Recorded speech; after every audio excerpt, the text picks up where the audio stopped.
Good morning. Welcome to Agape. Agape, unconditional love. And that's what we teach. How to better self-love through conscious living. We define love as the awareness and acceptance of our wholeness. The awareness and acceptance of the wholeness of others. In other words, we take judgment out of life. Discernment, fine. Judgment, no. So today I've got an incredible talk.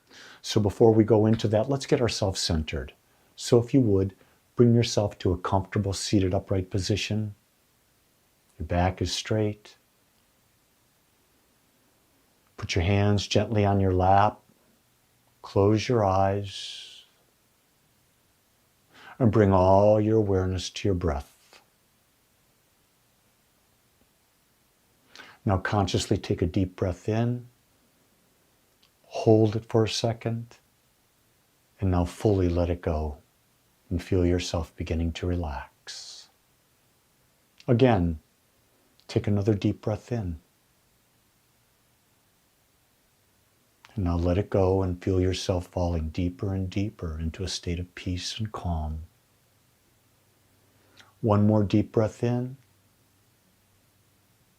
And as you let it go, settle into this moment, into this now. I want you to notice whatever sensations your body's feeling. Just notice them. Don't judge them. Don't try to change them. Just be present with them. Let them become background noise. Now notice where your thoughts are. Just notice them. Don't judge them. Don't analyze them. And let them become background noise. Now, turn down the dial on those sensations. Turn down the dial on that background noise. So now it's just a faint and distant hum. And notice how you're alert, you're aware. You're ready to receive new information. And so in this state of readiness, come on back to now.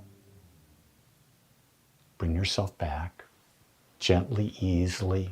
Feel yourself coming into the room, into your body. And when you're ready, gently open your eyes. Put a smile on your face as we begin this journey of deeper discovery. Today, my talk title is Death by 1,000 Little Cuts.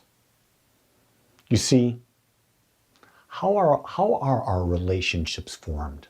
I've come to the conclusion that our relationships and life are shaped over time. Most breakdowns in relationships don't come from dramatic moments. They happen slowly, quietly, and consistently.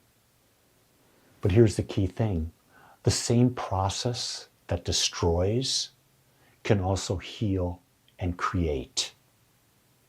There's a myth that we're dealing with, and that myth is the one big thing.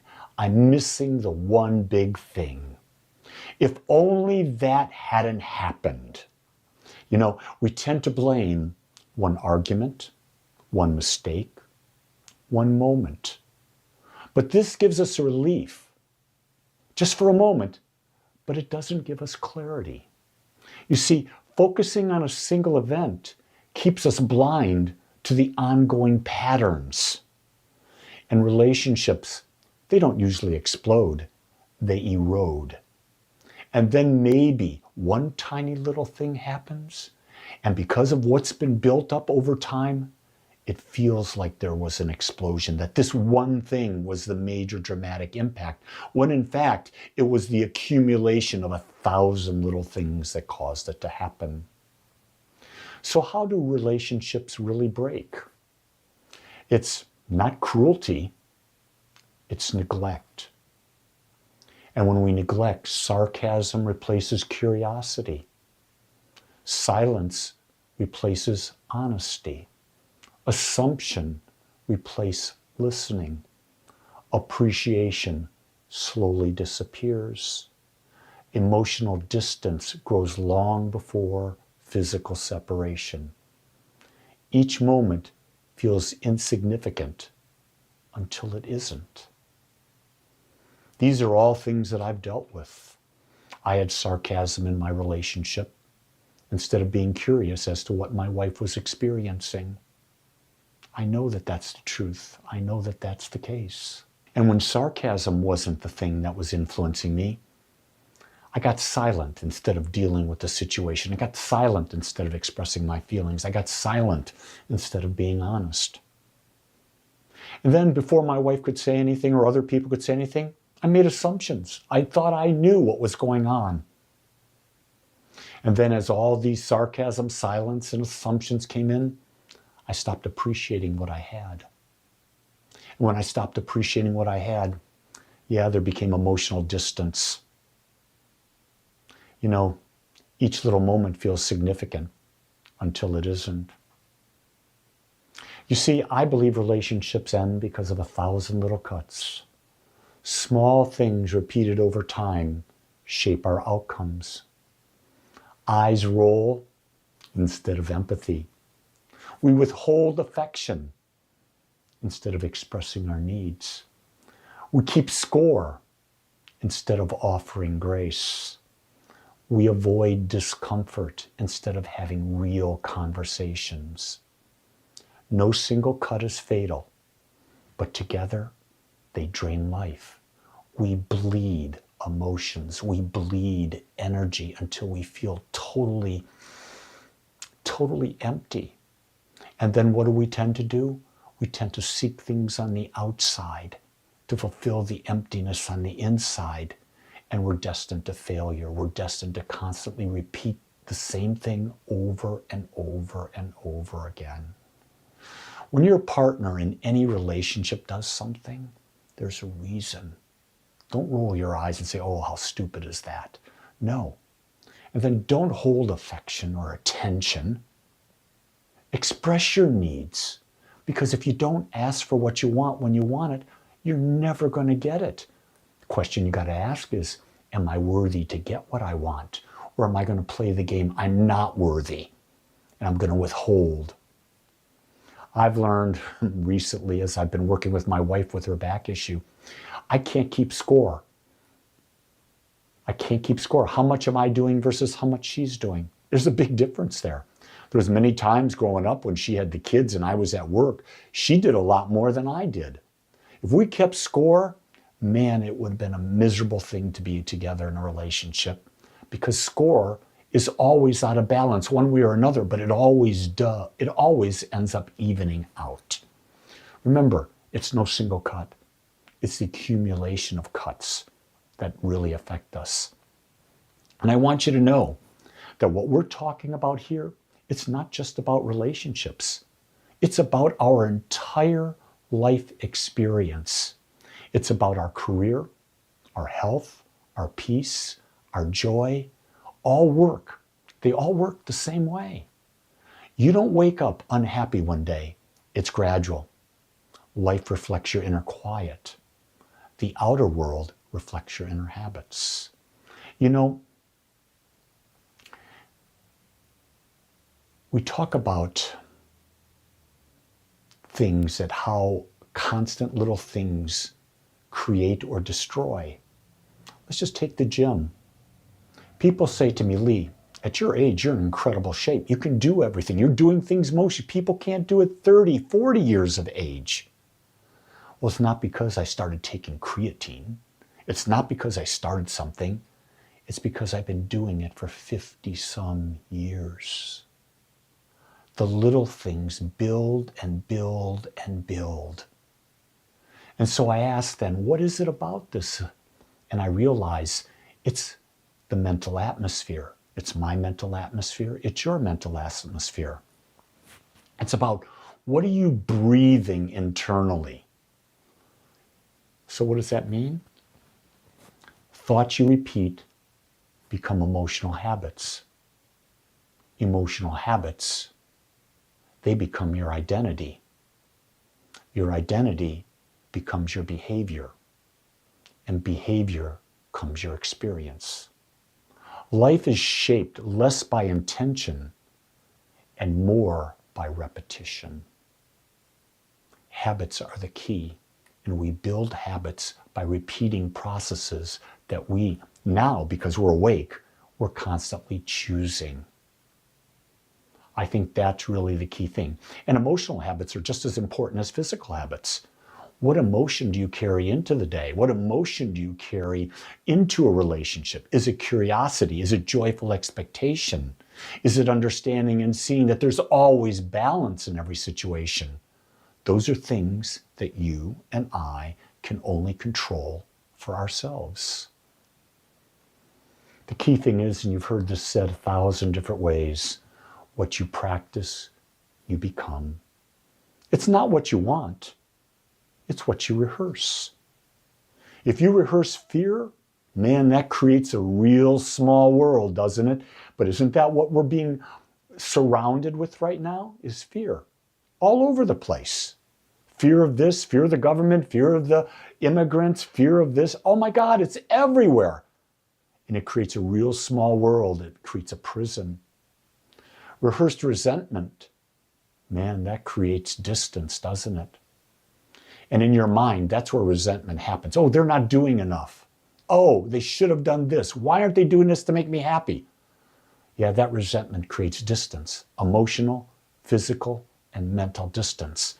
And with that, relationships just fall apart. Rehearsed gratitude, however, builds connection. The more grateful you are, the more you express gratitude to yourself and others, oh my God, the connection you have with life and to each other, it's without description. It's the most beautiful thing in the world. Follow gratitude with rehearsed awareness. What happens then? You feel free. You become free. You are free. You see, the mind, that thing that's thinking all the time, it learns through repetition, not through insight. So here's the good news. The same law that breaks things builds things. Healing, physical healing, emotional healing happens one small moment at a time. We don't think that. We think we can take a pill and be healed instantaneously. Well, you didn't get diseased. You didn't get ill overnight. Maybe it was an accident, but most illness is something that happens. Maybe it takes a decade, maybe 2 decades, 3 decades. So why would you expect it to heal overnight? Presence, being fully present and aware, that repairs more than any grand gesture that you can have. You can say, oh, I screwed up. Go buy your partner a big bouquet of 24 roses. Didn't repair anything. But do 20 small acts of kindness, small acts of service. Now we're talking about repairing a relationship. The other thing, this is really big to understand. Kindness compounds. One kind act upon another kind act, built on another kind act. Now you're building a mental atmosphere. You're building a connection that can be believed and accepted. And when your awareness continues like this, it compounds. The more aware you are throughout a day, it keeps building, and then the next day you can become even more aware. You see, small actions done consistently outweigh big efforts done occasionally. This is something I teach in meditation. Yeah, go ahead, meditate on Sunday for 4 hours, but do nothing the rest of the week. Does you almost no good whatsoever. But meditate 20 minutes every day. Better yet, meditate 20 minutes twice every day. Oh my God, that consistency will change your life. Goes on to just tell us that changing, it isn't dramatic. Changing is practical and it's repeatable. One conscious pause interrupts old patterns. One redirected thought changes momentum. One honest conversation begins begins to restore trust. One moment of self-compassion softens resistance. Transformation is not built. It's not built on one act. It's built on small, consciously chosen acts. And guess what? Transformation is not announced. How many times in your relationship have you told your partner, I'm different? Or your partner's told you, I'm different now. You can announce it all you want, but every little action you take will tell your partner what is really true here. More importantly, it'll tell you what is really true here. Whether you're aware of it or not, your constant little actions create your mental atmosphere and create your experience. This all leads to the idea that consistency beats intensity. It beats it every time. Motivation fades. Habits remain. Intensity spikes, but consistency compounds. You don't need to feel inspired to be aligned. That's the key thing. You can be aligned because you've created a habit of it. You need to show up even when it's ordinary. You need to be aware in what you consider the simplest, most mundane situations, maybe to you, but it's not to someone else. The ordinary moments are where life is trained.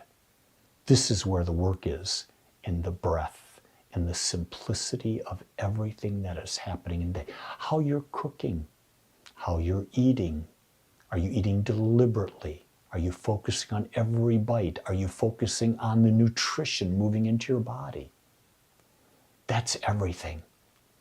So then the real question we want to ask ourselves is not what's wrong with me. Ask, what am I doing consistently? What am I tolerating? What am I rehearsing mentally and emotionally? And your answers, man, they explain your current experience. You may not think so, but if you sit back and you examine them, you'll find out that sure enough, they do. I would tell you, what are you rehearsing mentally? Do you have an escape plan? If you do, you're rehearsing you're leaving a relationship. You should never have an escape plan. You're either committed or you're exiting. It's that simple. There's no in between. Can't fool the law. The law of cause and effect is always working. So if you've got an escape plan, you're going to escape. It goes back to this. What you feed grows. And this is not judgment. It's just simply law. Feed resentment, distance grows. Feed awareness, choice expands. Feed fear, life contracts. Feed love, connection deepens. Life responds faithfully to whatever you cultivate.